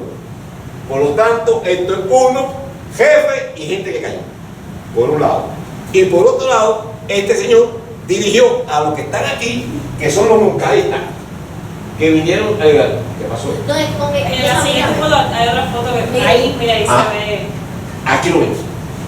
Esto me costó un tremendo trabajo en el cementerio de San Miguel. Me tuve que pagar con Mazantín el Torero, porque esto estaba por el otro lado. El arquitecto que hizo esto lo colocó todo esos muertos en una sola superficie en la convexa, para que mirara la Martín. Pero cuando yo puse al jefe aquí, ellos no pueden estar mirando para allá. Y entonces decidimos traer los restos, hacerle eso y colocarlo aquí. Pero esta pieza la habían hecho a tinta. Yo dije que no, porque esta es la frase más interesante que dice Fidel Castro cuando el juicio desbocaba. Y entonces por el otro lado, no sé si hay otra fotografía, a ver si en la próxima vez cuando vengas a verlo, les voy a explicar cómo quedó, que es un diseño muy bonito. ¿Por qué digo bonito? Porque busqué la historia de todo el mundo. Señores, esto de mucha lectura y de mucho análisis, para colocar a gente en sus combates, en su fecha de caída y todo el mundo en una secuencia lógica. Pasa. Aquí tienen la piedra. Esto, señores, aquí tiene un dachi, rápido, pero esto tiene más cosas. ¿Qué cosa la piedra? Yo me leía en aquella época El grano de maíz, conversación entre Fidel Castro y el cura nicaragüense.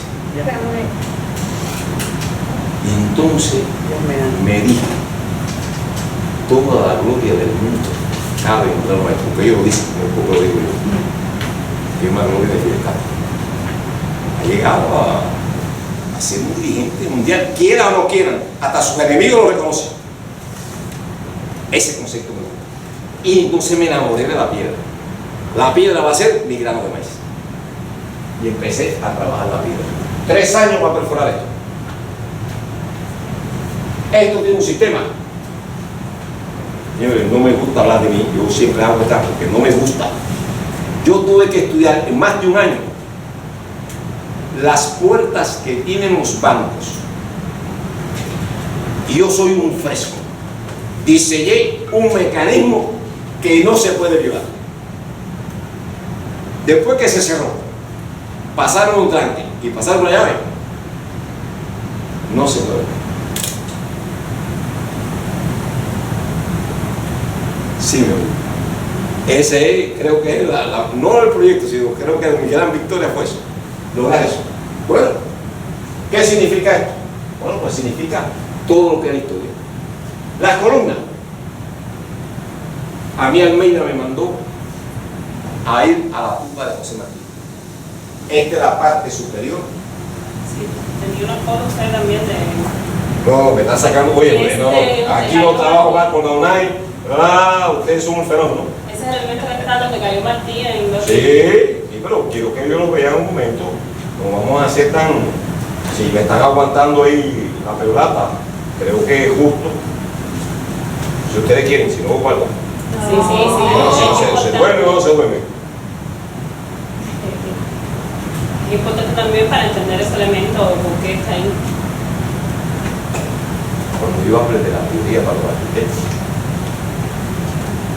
este es el libro que estoy haciendo para que vean que lo entiendo. Ahí debería organizar un viaje. Este es el monumento a Martí. Y el Andrés Mabel, yo le iba a hacer el monumento a Martí.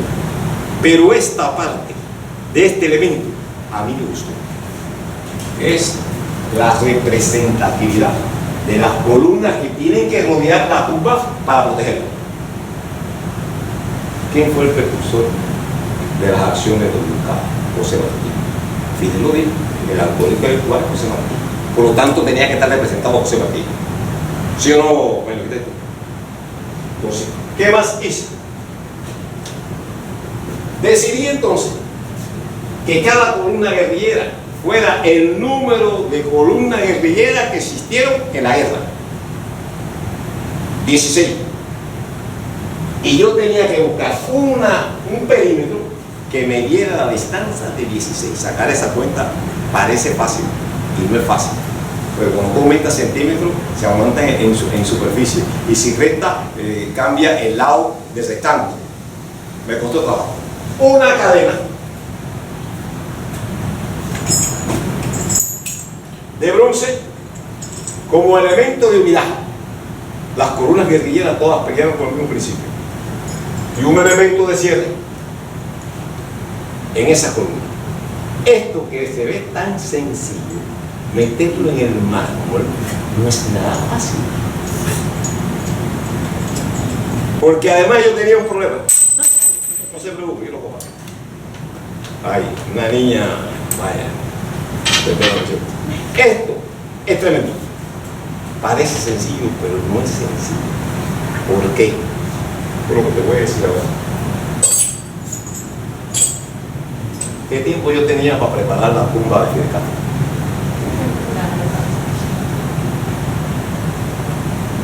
Uno hace una tumba, hace una construcción y toma tiempo. Pero yo tenía que armar eso en muy poco tiempo. Y ahí no existía nada. Todo tenía que estar hecho y guardado.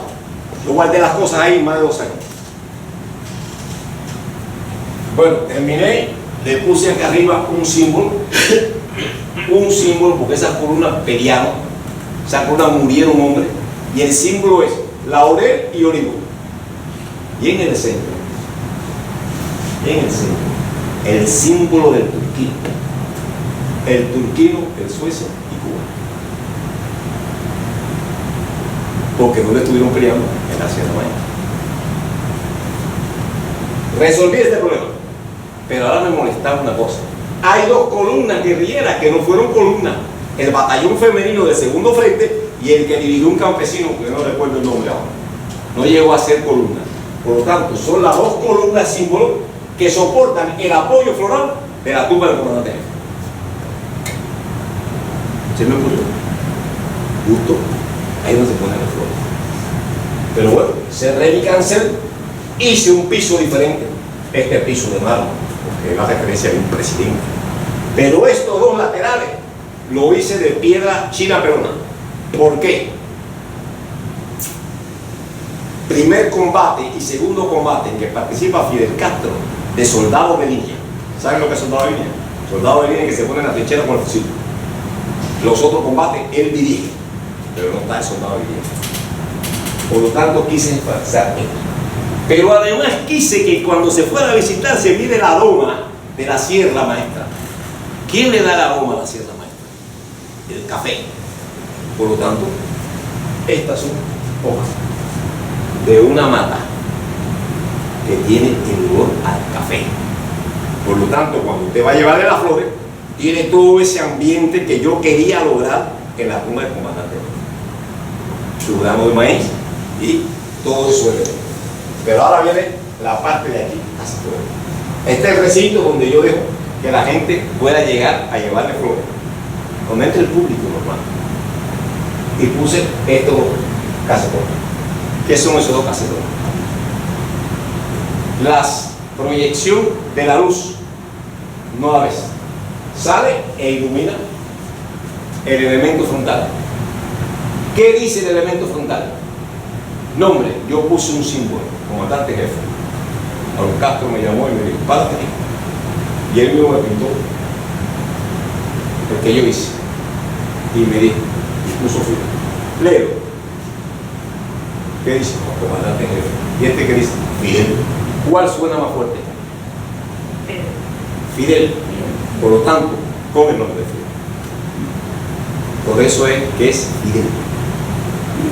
Terminé esto de aquí. Puse esto en medio. Pero ¿por qué yo puse eso? En esa tumba no hay una flor. Todo el que lo va a visitar lleva la flor. Pero cuando usted lleva la flor, usted piensa en el comandante jefe, ahí quedó. Y usted le va a depositar lo que usted lleva. Usted se lleva. ¿Sí o no? Sí. Es la reverencia que yo quería que le dieran. Por lo tanto, todo el que va allí tiene que echar el comandante. Pasa. Aquí, no,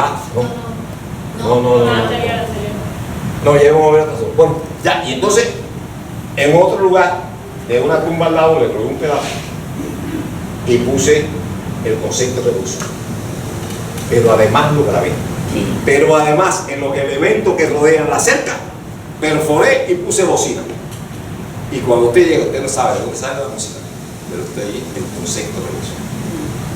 Pasa que ya entonces está acabando ya, que ya tengo que ir. Sí, luego, como le decía, al final queríamos mencionar otras de las obras en las que usted ha Yo participado. soy el que me he ido fuera de línea. Perdóname, mi vida. No, para nada. Perdóname. Y bueno, una de esas, que no es una en realidad, son muchas, es su participación en las llamas eternas. Por eso habíamos querido poner algunas fotos que representan esas llamas eternas que ya han recorrido el país, están presentes en varios lugares, podemos ir viendo. Bueno, El del Memorial Granma. Compañero, ese es también salida de un examen, pero es un símbolo que hice una flor. Fíjense que los pétalos te dan el problema de la flor. Y aquí, de Laja, que trabajó conmigo, me hizo el laurel y lo di. ¿Por qué? Déjame un minutico. Porque yo digo que hay un hecho histórico que hay que compaginar. Cuando Fidel Castro decide venir, José Antonio Chavarría lo ve en México. Y hay un acuerdo. Y tú me lo vas a certificar si no es así. El acuerdo es cuando desembarque nosotros tiramos los estudiantes universitarios para la calle. Que es así o no es así. ¿Qué pasa? Que cuando viene Fidel Castro, el Chavarría no tenía armamento. Y no puede cumplir esa situación. 3 meses después, trabajando con los compañeros que estaban en el Ministerio Universitario, se acuerda de que había uno que tenía un padre que había sido representante. No me recuerdo el nombre ahora. Menelao Mora Morales. Oye. Y entonces Menelao, que tenía armas, el auténtico, le entrega las armas a José Antonio. Y con esas armas se atrincheran y van al 13 de marzo a cumplir la palabra que le habían dado en México a Fidel Castro. Aquí está el símbolo del memorial, que no he hablado del memorial, he mencionado el memorial, todavía no he dicho nada del memorial y no lo voy a decir hasta la próxima vuelta si ustedes me invitan. Que aquí se unen con esto las dos acciones, la acción del 26 de julio y su desembarco y la acción del 13 de marzo, porque esto está frente por frente a la puerta por donde entró el comando del director del Rosario. Yo estoy loco, a mí me gusta la historia y me apasiona esto. Ustedes me perdonen, compañero, hablo así porque... Se ve que te apasiona. Sí, se nota. Me perdonan, pero yo vivo, sigue tú, bueno, Sí, a aquí ver. vemos otras de las llamas Oh, eternas. segundo frente, Esta sigue. es la del mausoleo, lo había comentado. Oh, esta es muy bonita. El tercer frente. enfrente. Tres enfrente. Fíjense que este es diferente. Sí. Aquí están las 5 montañas y arriba está la llama. Sigue. O la de Santiago de Cuba. Esto fue un fenómeno. Míralo esto. Esto fue que el compañero que trabajó con el escultor, no recuerdo el nombre de indio, Guayoné. Guayoné. me dijo, no, yo quiero una llama en el agua. Compadre, en el agua no puede ser porque el agua se va a apagar. ¿Por qué? Porque eso tiene un sistema que entra aire y saca aire. Si tú me pones agua, no puedes sacar el aire. Entonces, bueno, diseñamos esto. Peleado, me aceptó. Pasa. O esta es una de las que más yo quiero. Esa es Santa Clara. ¿Me gusta bien? Esta es la de Chile. Sigue. Oh, este es un monumento que me encanta. Mausoleo internacionalista, no lo he explicado. Cuba rindiéndole tributo a la ayuda soviética. Los soviéticos trayéndole el fusil para ayudarnos en la defensa. Hay dos muros que no se ven aquí. La bandera inclinada por los muertos de Cuba. La bandera inclinada por los muertos de la URSS. Este fue un símbolo que está aquí cercano. A mí me encanta mucho. Me gusta ese proyecto, no, ¿verdad? Porque es muy simple, muy sencillo. Sigo. Oh, la que le pusimos a Martí. La que le pusimos a Martí, señores, cuando yo cuente la historia esta, es violenta. Que también tiene su historia. Él tiene su historia. Esta llama yo la hice así, levantada. Llegó Lolo Almiado. Raúl Castro me mandó a buscar y me dijo, oye, hay que hacer la plaza nueva, esta plaza nueva, porque van a saludar a Martín. Ah, está bien, perfecto. Preparamos y cuando perforé el manto freático del cementerio San Martín, y el agua pasa, y el agua pasa. Y no tenía cómo hacer el proyecto si no era como yo lo había concebido, que levantado. A mí no me interesa lo que pasaba. Yo saco y entra aire por arriba. Y me dijo así, una visita que me dijo, oye, la llama tú la vas a hacer en el piso. Y yo, no, jefe, en el piso. Yo no puedo hacer en el piso porque se ahoga. Y me dijo, ¿tú eres técnico? Porque yo hablamos con confianza. ¿Tú eres técnico? Claro que soy técnico. Resuélvelo. Yo le parte ese problema.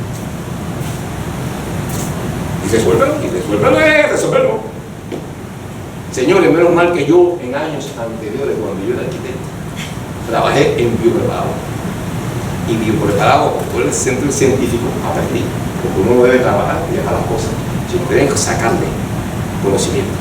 Y me recuerdo que allí resolví lo que se llamó caja en caja, hacer el océano. Es decir, el oxígeno es 0O y había que hacer un oxígeno 0D, más puro. Y eso se hace una caja y dentro de otra caja es que tú puedes lograr el océano. Y entonces, acordándome de aquello de la medicina, pude hacer la solución de esta llama. Esta es una solución muy bonita. A mí me gusta estar en el nivel del piso. La música la puse en un escalón. Los reflectores los puse en el mismo escalón. Y cuando esa plaza se cierra, de verdad, de noche, pasa. Otro proyecto. Sí, hay. Los ya. proyectos que, bueno, más en otro momento a lo mejor podemos profundizar más en algunos. No, en otro momento tenemos que explicar el que me gusta a mí. El faro Cayo Juan Molesto. Pimpo Hernández y toda esa gente comitiva para hacer esto. Nada más que le voy a decir dos cosas. Presten atención. Este proyecto conlleva a que con él se hizo los tanques de agua que ustedes ven en la calle. Los hongos. Esto de aquí pasó a estar aquí. Pero esto es un proyecto que tiene dos viviendas, tiene la escalera y tiene un elevador. Eso está a 60 millas del territorio cubano. Es el faro que dio los barcos que venían cuando Playa Girón. Y por estar roto, no pudo avisar por lo que se va a hacer del desembarco. Por eso después decidieron a que yo, este señor, viniera aquí con Pimpo a hacer este proyecto. Esto tiene una gran cisterna abajo, porque aquí no hay agua. El agua que la cogemos es con la lluvia. Y entonces le hacemos purificador de agua para que la gente lo pueda consumir. Los dos apartamenticos, un apartamentico chiquito, pero se puede estar. Y ahí están viviendo la gente. Pasa. Oh, la escuela, caminito, cocina, comedores, tropa, pasa. Esto pasa. Ya vamos. Fiebre preparado, pásalo. Pásalo. No usaba trabajando en biopreparado en el Soso también, porque yo soy huequero. Ahí van a hacer misiones siempre casi bajo tierra. Pasa. Y bueno, esto es aparte. De esto hay que hablar, pero no. Esta es la tumba de Juan Almeida. Pero eso tiene historia. Una historia que daré en otro momento. Tiene una tremenda historia. Y nada más que le voy a adelantar una cosa. Tuve que romperla y rehacerla en 24 horas. Y ya el cadáver iba caminando carretera para el lugar. Yo no quiero hablar de eso porque no quiero hablar de mi mérito. Pero sí quiero hablar de los méritos de los hombres que trabajan con uno y que merecen un respeto. Yo pude resolver eso porque hubo un obrero que me dijo cómo lo resolví. Porque esta señora blusa que ustedes ven aquí, granito pesa, como ustedes son capaces de hacer. Y cuando ya habíamos hecho el enterramiento, yo había hecho una tapa falsa, la coloqué y salió por la televisión. Todo el mundo vio que le pusimos la tapa, pero la tapa era mentira. Cuando se fue todo el mundo, saqué la tapa de madera, debe poner esta y poner esta. No pude. El enterrar por ahí a la mañana, y eran las 5 de la tarde y yo no había podido enterrar al compañero. Y un muchacho, joven, capaz, inteligente, sentado en el albañil. Y yo, venga acá, usé el trampolín. ¿Y qué cosa es el trampolín? El trampolín ustedes no lo conocen. Muy fácil.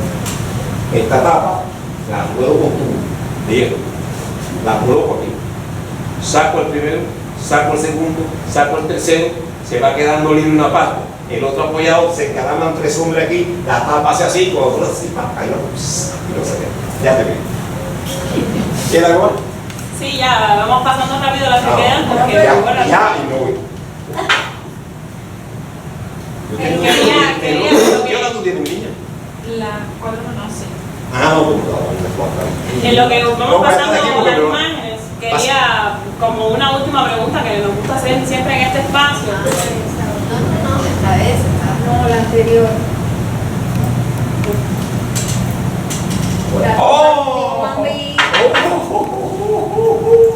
¿De quién es eso? La tumba del último bambino. La tumba del último bambino. Fajado.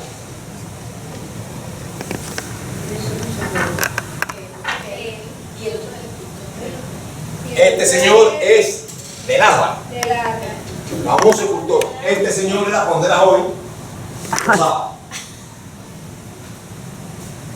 Eso fue bueno. Porque a mí, vaya, la fuerza armada me quiere, ¿no? Pero hay veces que me han puesto en situaciones difíciles. Hacer una tumba para enterrar un hombre en una noche. Pues cuando se muere el último bambino, hay que enterrarlo con menos de 24 horas. Pero lo primero, ¿quién iba a ser el último bambino? Quedaban 3 vivos. ¿Cómo lo vas a simbolizar? ¿Y dónde lo vas a enterrar? ¿Y cómo vas a preparar el funeral? Para no cansar. Antes que se muriera, yo hice la tumba. Fui el cacahuate que habían decidido que fuera, pero estaba seco. Preparé, hice mi tumba, la llené de arena. La tapa no la puse. Hablé con Delarra y le dije a Delarra, yo quiero que tú me hagas un elemento formal de escultura. ¿Qué tú quieres? Yo quiero un símbolo, porque yo lo que me gusta trabajar es el símbolo. ¿Qué quiero decir? Y me puse a estudiar. Y llegué a una conclusión, el acto de más valiente, el de más coraje, el de que reconocen desde la guerra del 68, es romper el cuadro español. Que la caballería cubana se lance al ataque y rompa lo que se llama el cuadro español, que son los soldados del cuadro con fusiles. Ellos vienen a caballo y lo tirotean, pero cuando ellos pasan a machete se llevan a todo el peñón. Esa es la táctica de Bolívar. Entonces dije, yo voy a representar el cuadro. ¿Y cómo lo representé? La tumba es un cuadro, ¿sí o no? En este lugar puse las bayonetas que yo busqué en el museo de los fusiles españoles, quebradas, pero cuando tú le das un machetazo, la quiebra. Esta es la punta del cañón con la quiebra. Y puse dos grandes machetes, este y este, sacados de los museos. Fui al museo y lo vi. Y dos machetes de tamaño. Y esos machetes están rompiendo la bayoneta española. No está al cuadrado, no están rompiendo la carga de machete. Y entonces le dije a Velarde, ponme un jinete a caballo con el machete. Y ahí está. Y cuando usted llega, ve el cuadro español del grupo de machete. Pasa. Ya. Y ya. Esto es ya, además de lo que yo le dije. El cóncavo, ahora volvimos a la gran piedra. Miren cómo era el diseño. Acá arriba estaban los moncaditos y todo estaba lleno, por un lado. Y yo dije que no podía hacer. Tuve que limpiar todo eso, hacerlo moncadista del lado acá y entonces darle una solución a los del lado allá, que quedó así. Quedó bonito, quedó lindo. Pero aquí atrás había una tumba. Me tuve que llevar la tumba. Levantarla y enterrarla. Sí, ya, se acabó. Lo que yo le dije, el concepto de revolución. Esto fue un fenómeno. Pero bueno, ahí está. Y bueno, ya pasa. Y el proyecto Carrión. Ese para mí es el más dedicado, el más sólido y el más detallado. ¿Qué es esto? Esto es el combate más violento que hubo en el segundo y mía. Esta historia es rapidita. Un compañero con 20 o 25 hombres, campesino, el que se había unido a las fuerzas de Fidel Castro, había bajado para el segundo frente y era capitán. Y entonces le dan la orden que ataque Mía el cuartel.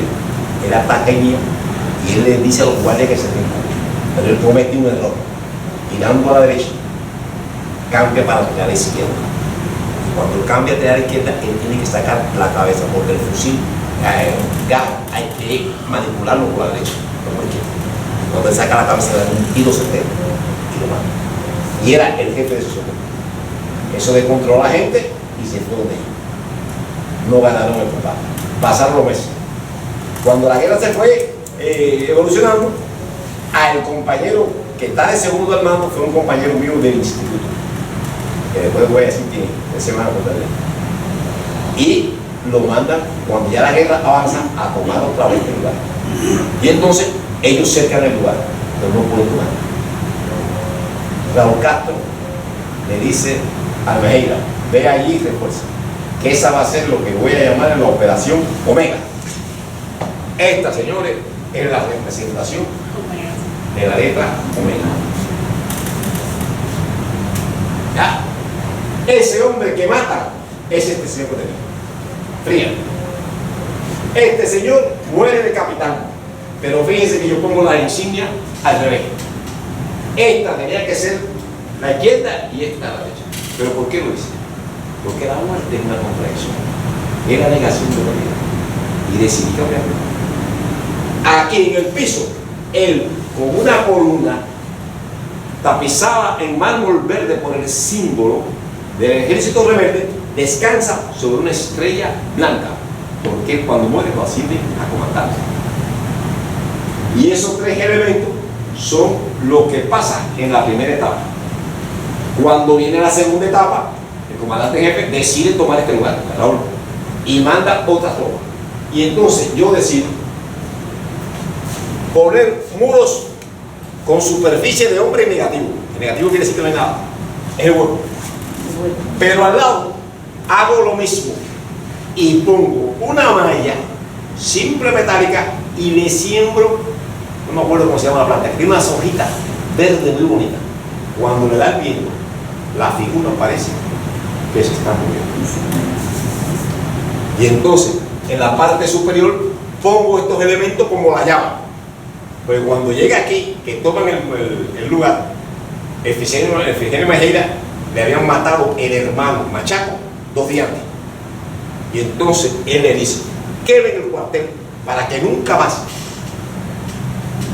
quemen el cuartel para que nunca más, ni los hijos, de mis hijos, tengan que venir a combatir.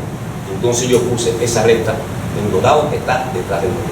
Y puse, a mí, miren aquí, como yo le digo, la superficie de la figura, con 4 en perspectiva, y la otra llenaba de mi papel. A mí me encanta ese libro. Es una cosa chiquita, pero lo hice con tanto amor y con tanto cariño, que de verdad, para mí esto es lo mejor que yo he hecho. No es lo mejor. Pasa, niña. Ya creo que se acabó el teatro. Y ya, bueno, ya, el espacio creado. Te esperamos. Ah, bien, muy agradecido por todo, muy agradecido de haber compartido conmigo aquí. Y bueno, si quieren hacer alguna pregunta o algo, o esto se acabó. Yo quería, para darle un cierre a la entrevista, Perdóname que yo me he robado el... Es para usted el momento realmente. Que nos comentara, bueno, ya nos ha comentado que está escribiendo mucho, esa es una de las labores que me imagino que es lo que está dedicándose ahora. Esa era una de las preguntas realmente, ¿qué proyectos tiene ahora personales o profesionales que nos habló de? Tengo un solo proyecto profesional y lo demás dedicado a escribir. Esto es lo que hemos conversado aquí desde que nada, porque las futuras generaciones deben conocer, los arquitectos deben de saber. A nosotros nos enseñaron a leer sobre eso, sobre SEBI, sobre Ronald Wright, pero de los arquitectos nuestros, ok, y lo hay bueno. Está un Torino, está el que hizo la Escuela de Bellas Artes, hay un grupo de arquitectos aquí en Cuba y vivos que han hecho obras, y esas cosas no se deben. Yo creo que la Escuela de Arquitectura, yo no sé, debe de esas cosas tratar de que le llegue a los jóvenes, pero lo que yo sí, lo que yo pueda transmitir, esta niña es capaz de cogerlo y hacerlo mejor, o apoyarse en eso para hacer otra solución. No somos egoístas, somos revolucionarios, y todo hay que entregarlo. Si somos capaces de entregar el sudor y la sangre, ¿cómo no vamos a entregar el pedazo? Eso es lo que yo quiero, y por eso estoy escribiendo. Ya yo hice mis obras, pero lo que vienen detrás tienen que conocer esto y tienen que ser apasionados como soy yo, y me perdonan ustedes, yo soy así y me muero así. Los que me conocen hace años saben que soy así. Entonces, ¿es así o no así, hermano? Tú mismo. Vaya, porque conozco tu sol y sé con lo que has luchado por tus edificios de La Habana. Yo conozco, y los trabajos del compañero, vaya, brillantísimo, y quisiera haber dejado más. Y la niña con su edificio de allá, de aquella cosa bonita que tú hiciste, allá por, llegando para cuando se va rumbo al papel. No sé, yo me sé la mayoría de las obras, porque yo soy un bicho. Y aprendo de ello y analizo. Y con eso es lo que tienen que hacer todos ustedes que son 4 años. Perdónenme los errores que he podido tener, perdónenme la pasión con que hablo. Si quieren me invitan, estoy dispuesto a prepararlo, pero por capítulo, porque hay cosas que yo quisiera explicar. No sé. Y bueno, si nada más que vienen 4, bien. Si se llena la sala, bien. Es un problema de yo dejarle, aunque sea a uno, lo que es un padre. Gracias. Muchas gracias a usted, ¿verdad?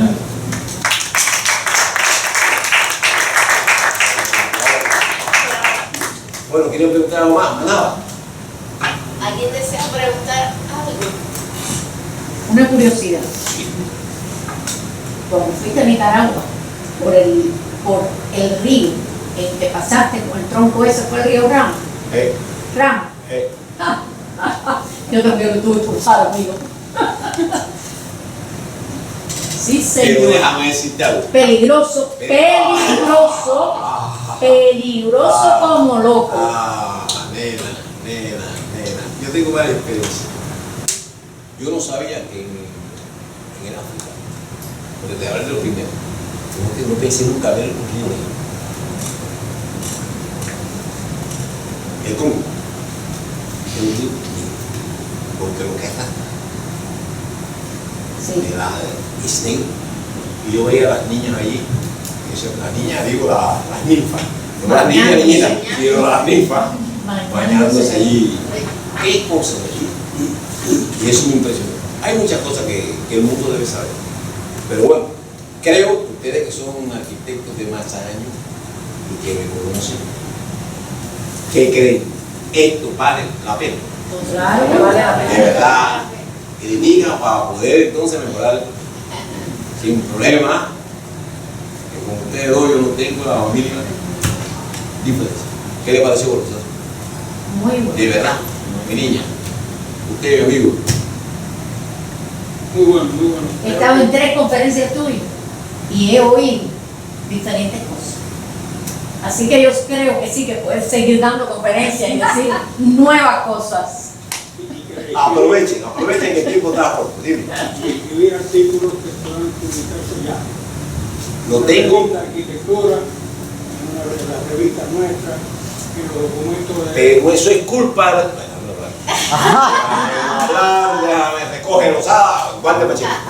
¿Por qué no lo hacen? Porque lo hemos visto con esta niña. No sé cómo me descubrió. Pero el colegio de arquitectos, yo he trabajado en el colegio de arquitectos con ese profesor. Hemos hecho trabajo colectivo con esta niña. ¿Por qué no aprovechan eso? Yo no me niego. Silencio, está bueno. Bueno, si a mí no me buscan, yo no voy a buscar a nadie. Porque ahora estoy yo diciendo. Hay que buscar. Señores, para que vamos a llegar a eso, sin la compenetración de nuestra carrera, nuestra amistad, nuestro conocimiento, tiene que ser, y tú me enseñas algo que yo te enseño algo. Así como yo soy, como yo pienso. Ella me conoce él, me conoce tú, la joven que ahora me conoce, la compañera que la tenemos. Estoy en la mayor disposición de esto, cuando ustedes lo vuelvan a planificar. Lo hacemos, pero vamos a hacerlo como yo le digo. Esto como cuestión general muy bonito, a conocer más o menos, pero creo que hay una que valen la pena analizarla. Esa piedra tiene sus cosas. Esa piedra, le voy a decir que yo perdí los ríos cuando la fui a montar. Se viró. Se viró. Y ya yo había perdido de los 10 días, 2, me quedaban 8. Y a la gente se le aflojó la pierna. ¿Y cómo es esto? ¿Qué hacemos? 12 de la noche. ¿Y qué decisión se toma? Y a las 6 de la mañana, o 7 de la mañana, la piedra ya estaba en su posición. ¿Qué hice? ¿Es verdad que había agua? Es verdad que hicimos una solución de cimentación porque no había espacio para hacer otra cosa. Tuvimos que inventar. ¿Me tuve que apoyar en conocimiento de otro? Sí. Me tuve que apoyar en un compañero que ya hoy no está vivo. El hermano de Leonardo Ruiz, ¿cómo se llama? Sí. Cito. En el Fuerte Play. Y si yo no hubiera conocido a Cito, y cuando fue alumno mío, no trabajamos con el Fuerte Play, él fue el que me explicó una vez en el Estado Mayor cómo trabajar el Fuerte Play.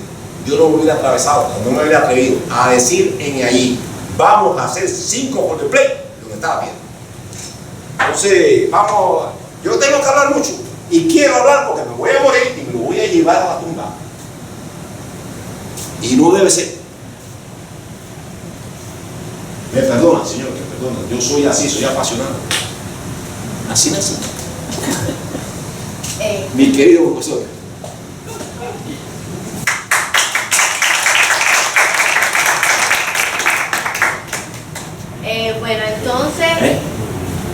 Para concluir, No, yo soy así apasionado. No tengo otra forma de vida y ser. para concluir la jornada de hoy, porque nosotros vamos a continuar con este espacio bimestralmente, vendrán otros profesionales acá a contar su historia, su vida, sus anécdotas. Hoy les tocó, bueno, a nuestro querido Eduardo. Gracias a todos los presentes, gracias Eduardo. Y ya le estoy diciendo de anticipado, de antemano, de que sí, vamos a seguir trabajando, Eduardo, lo que tenemos que organizarlo para que no suceda, porque a mí me ha dolido mucho la asistencia de hoy. Y ya le estoy diciendo a todos que por la jornada del 13 de marzo, Eduardo Lozada va a estar en 2 lugares, va a estar como ya una manera religiosa en el cementerio, que es el que va a dar, o sea, las palabras en el cementerio del 13 de marzo a todos los arquitectos que han fallecido durante en periodos anteriores, y va a haber una visita técnica que pronto saldrá por la jornada del arquitecto en marzo, donde a pie en el lugar, en su obra concurso, es para todo el mundo, es libre para todo el mundo, va a dar la conferencia en el lugar, explicar lo que él desee del Memorial Grama. Ya estamos, eso va a pasar en marzo. Es un hecho. ¿Tú estás oyendo, mi querido profesor? Hay que hacerlo. Ahí, no hay problema. Bueno, la Casa de las Tejas Verdes quiere entregar este libro que recién se presentó en noviembre acá. Yo sé que no lo tiene. Entonces, el libro de Mario Coyulo, y quiero que lo tenga de recuerdo Muchas gracias. de este día hoy aquí en la Casa de las Tejas. Muchas gracias. Muchas gracias a ti. Muchas Muchas gracias. gracias. Sí, sin dedicación.